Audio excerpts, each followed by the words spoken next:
Hey, let me show you how you can clean the USB charging port on the Samsung Galaxy A57, especially when you cannot fully plug in your charging cable. So it means that something is inside. And do not push it, of course. We have to just take a look how it looks inside. Remember, to get some good lighting condition, I will try to zoom in and show you what is the problem in my case.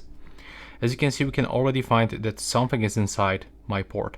And what I can recommend you to use, like for example this plastic part, this is actually the toothpick, so we can easily use it. I do not use any metal parts.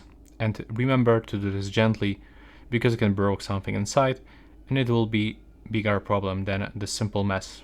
So what you have to do, just swipe from the left or the right side into the opposite side, and in this case we have to just gently try to take off everything.